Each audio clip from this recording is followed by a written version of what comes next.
Hello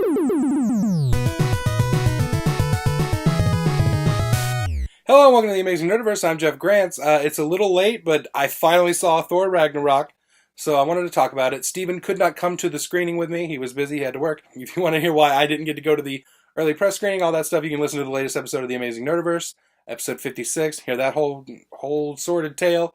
But I finally saw Thor Ragnarok. I was really excited to see it. I loved the first Thor movie. The Dark World, not so much, but I was really excited to see what they brought to this third one, what Taika Waititi, a new director in the Marvel Universe, brought, and they're incorporating, elements from the comics, like from the Ragnarok stuff, and also stuff like Planet Hulk, all in one movie, and I gotta say, I loved the hell out of this movie. It was a lot of fun.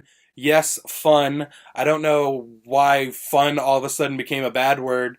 It's bullshit. I don't know why it's a problem if a movie is fun, but it is. There's a lot of humor, a lot of comedy, and it all worked for me. I don't think necessarily that the humor took away from any of the actual stakes or dramatic elements of the stuff. I think all that stuff really worked and played. The action was fantastic. There's a lot of really cool action scenes and fights and all that stuff, and it all worked, and none of the comedy took away from that stuff. Chris Hemsworth, this is probably my favorite turn of his as Thor. He just nailed all of the things that I love about that character. Some of my favorite stuff with the character is some of the humorous moments in the first Thor movie, like just the odd fish out of water stuff, just him taking a drink and smashing it down another, and like going into a pet store asking for a horse. I love stuff like that. My favorite stuff of Thor has always been those humorous beats, and they just really nailed it with this movie. And he's a badass. He's a badass in this movie. He's kicking so much ass, and he's not the only one kicking ass. You also have Hulk, the Planet Hulk stuff. The way it's incorporated in this film is a lot of fun. I love seeing the growth of that character, which we've really only delved into that in the Avengers films. Mark Ruffalo is excellent in the film. You have some new people incorporated, like Tessa Thompson as Valkyrie. She was fantastic. I loved her. Jeff Goldblum. Oh my God. What else can you say about Jeff Goldblum? I love that guy, and he is the Jeff Goldblumiest of Goldblums in this film.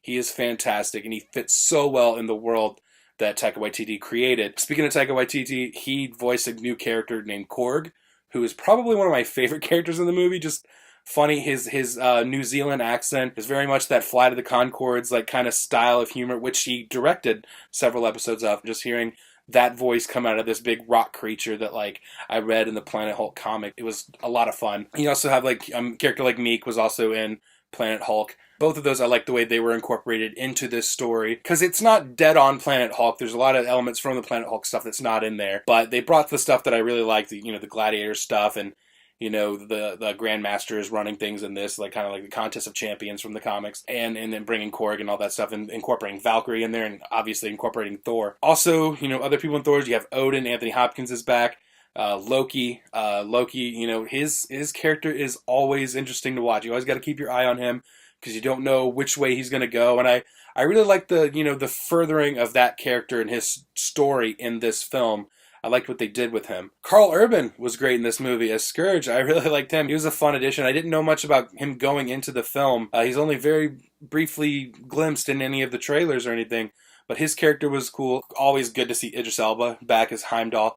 And then finally, Cate Blanchett as Hela. She is fantastic in this movie. I loved her as a villain. Like, Marvel has a problem with villains sometimes, where they're not quite as engaging as like their heroes, and like that's by design. Like, they make sure their heroes are the best part of the film, the focal point, and the villains kind of get short-shrifted a lot of the times, but I really thought she worked so much. Like, she has a great motivation and all this backstory and stuff, and she just kind of hits the ground running, and you don't need much explanation. What you get in the film, it's brief, but it totally works, and you learn all you need to know about her. But then you also see her in action, and she is a beast. She is so awesome in this movie. Such a badass character. Everyone is all across the board. The action is fantastic. There's some great like set pieces and action scenes. Like, Thor has a great action scene right off the bat that I loved. I was really excited about that. I don't want to spoil anything. There's a lot to potentially spoil in this movie. A lot of events that happen in this film that I wouldn't want to know going in. Some stuff I did get spoiled because I did see the movie so late. The writing I thought it was great how they incorporated like all these different comic book storylines into one, and it moved. It didn't lag or dilly-dally at any point. It just kept moving, and I was just engaged the whole time. which is a problem with some of the earlier Thor movies where it's kind of like, hey, let's get this moving and everything. This one, it just kept going, boom, boom. And like I said, the jokes are nonstop. They're firing, left and right. But like, it all works. It all keeps it fresh. It all keeps the story moving. And I thought that was great. Taika Waititi, man, like this guy, like he did a hell of a movie incorporating all this stuff, and just it felt like that old school Jack Kirby kind of like comic books, like the old Marvel stuff, and like it was so cool seeing that stuff on the screen in a way that we've only got to see little tastes of before, but this whole movie felt like that Jack Kirby, like just exploding on the screen. I can't say that I have too many negatives on the film. There is one thing that it's hard to go into without spoilers. Basically, there's a prominent character in the film that has, at one point or another, has some kind of makeup prosthetic effect. There was a couple times where I was like, I don't think it's working right now. It doesn't look like it's really hard to see. It's late in the movie and everything. You might pick up on it. It just didn't work. There was a little bit of wonkiness here and there with like some CG stuff. Like the first appearance of Valkyrie has a really weird thing with like the ship opening and stuff, and it's kind of jarring the way the CG like green screen stuff, it doesn't quite melt. But there's really only a couple of instances of that. But for the most part, the film is beautiful. There's so much to look at. Like I can't wait to see it again. Like I just want to absorb this whole world, and there's so much to see, so much to learn. Surprise appearances, cameos, characters, appearances by characters from the Marvel Cinematic Universe. Also appearances from people from our world, like that you would not expect to see in the film. And that stuff was really cool as well. So yeah, fun is not a bad word. This movie is fun. I had a blast seeing it. I was smiling for 2 hours straight. I had so much fun, and I think you will too if you're a fan of Thor, if you're a fan of the Marvel Cinematic Universe, maybe if you like the Guardians of the Galaxy movies. I would kind of liken it to that because of the cosmic-y stuff, but also like the humor and the heart and the all that stuff. All of it worked for me. And I think you'll enjoy it too. I'm going to give the movie, I'm going to say like an 8.5 out of 10. I really enjoyed it. It was everything I wanted it to be. I won't say it's like the greatest movie ever made, the best Marvel movie or anything. It's the best Thor movie, that's for sure.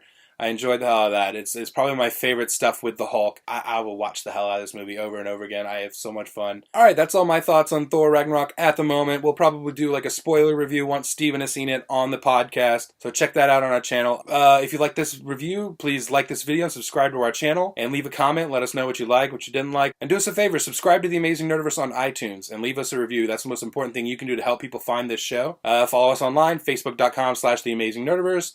Instagram at Amazing Nerdiverse, and on Twitter I'm at Jeff_Grantz. Steven, who's not with me right now, is at Steven Tukert, and we are at NerdiversePod.